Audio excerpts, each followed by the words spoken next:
Hello दोस्तों नमस्कार। आज हम बात करने वाले HD01 जो आपका कल पेपर होने वाला है। उसके अंदर टोटल आपके अध्याय है वो 17 अध्याय हैं और 5 खंडों के अंदर ये पेपर है वो विभाजित है। मैं इस खंड के आज शाम 10 बजे से पहले मैं आपके पाँचों के पाँचों खंड इसी चैनल पर डाल दूंगा। इसके लिए आपको चैनल को सब्सक्राइब करना होगा और घंटी को दबाकर ऑल पर सेट करना होगा। ये है खंड एक। कौन सा है खंड एक? कौन सा है? प्राचीन एवं मध्यकालीन काव्य HD01 जो कल 25 अगस्त को आपको पेपर होने वाला। उसके अंदर से अपना टारगेट क्या रहेगा? 70 में से 60 नंबर प्लस लाने का टारगेट रहेगा। आदिकलन काव्य, ठीक है, कुल 2 अध्याय है इसके अंदर, बाकी का अध्याय अगले 4 खंडों के अंदर है। तो चलो बात तक करते हैं सबसे पहले इन अध्यायों के बारे में। अध्याय है कि आदिकालीन परिस्थितियाँ एवं प्रवृत्तियाँ। तो सबसे पहले बता दो, हिंदी साहित्य के इतिहास के अंदर मुख्य रूप से 3 भागों में बांटा गया। कौन कौन सा? आदिकाल, मध्यकाल और आधुनिक काल। आदिकाल का समय कौन सा है? 1050 संवत से लेकर 1375 तक, यानी 325 वर्ष तक इनका कार्यकाल है जो आदिकाल का है।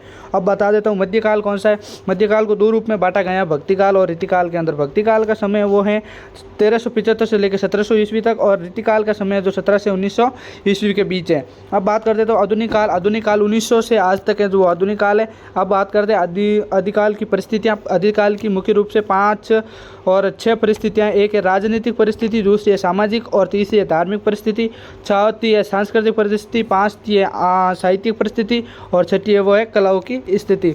अब मैं आपको बता दूँ, राजनीतिक स्थिति उस समय राजाओं से रिलेटेड थे, और सामाजिक उस समय के जो समाज से रिलेटेड है, और धार्मिक है तो उस टाइम जो धर्म ग्रंथ होते थे उससे रिलेटेड है। सांस्कृतिक है तो उस टाइम से कौन कौन से कवि हुए थे उनके बारे में। साहित्यिक है जो कवियों ने कौन कौन सी रचनाओं की उसके बारे में। कलाओं की स्थिति, उन्होंने अपने कलाओं का प्रदर्शन किया उसके बारे में।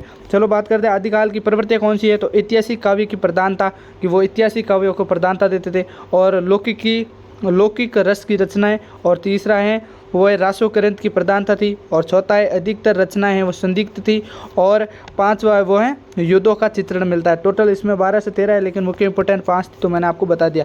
इसी के साथ आपको संक्षेप में अंदर इस पाठ का पूरा वर्णन होता है। इसी प्रकार सभी पाठ का वर्णन होगा। अब इस पाठ के अंदर टोटल इतना ही है। अब बात करते हैं अगले पाठ की तरफ। अगला पाठ है छंदवरदायी का काव्य। कौन सा? छंदवरदायी का काव्य। इसके अंदर क्या है? छंदवरदायी एक कवि हैं जो हिंदी के पहले कवि, और इन्होंने पृथ्वीराज रासो की स्थापना की। पृथ्वीराज रासो ग्रंथ लिखा इन्होंने, ठीक है, पृथ्वीराज रासो, और इनके कवि है जो हिंदी के प्रथम कवि माने जाते हैं। इसके अंदर 10,000 छंद है एवं 6 भाषाओं का प्रचलित है। छंदवरदायी पृथ्वीराज रासो का कविता लिखी, जिसे पृथ्वीराज रासो जो हम ग्रंथ पढ़ रहे हैं उसे कहते हैं। और ये पृथ्वीराज के राज्य दरबारी थे। कौन थे? राज दरबारी थे, और इन्होंने पृथ्वीराज रासो हैं उसकी पिंगल भाषा के अंदर रचना की। अब आपको बता देता हूँ, छंदवरदायी एक कवि हैं, और जो पृथ्वीराज रासो हैं वो अजमेर के और दिल्ली के शासक हैं।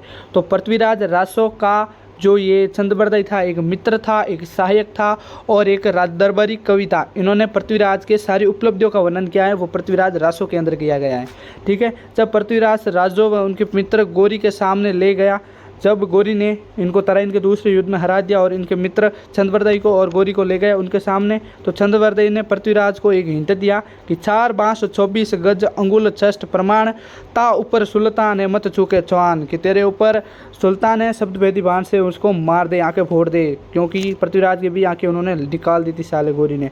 चलो बात करते हैं कि पृथ्वीराज चौहान कौन था। एक हिंदू क्षत्रिय राजा था। जन्म 1166 अजमेर में हुआ था। किसके? सोमनाथ के घर हुआ था, क्यों जा कि वो उस समय अजमेर का राजा था। और तराइन के पहले युद्ध में ये विजय रहा, और सेकेंड युद्ध में मोहम्मद गौरी ने इसे हरा दिया। इसी के साथ आपका फर्स्ट है खंड, जो एक खंड है वो पूरा होता है। कौन सा खंड? आदिकाल काव्य। कौन सा? आदिकाल काव्य। अब आगे बात करेंगे भक्तिकाल काव्य के बारे में। खंड 2।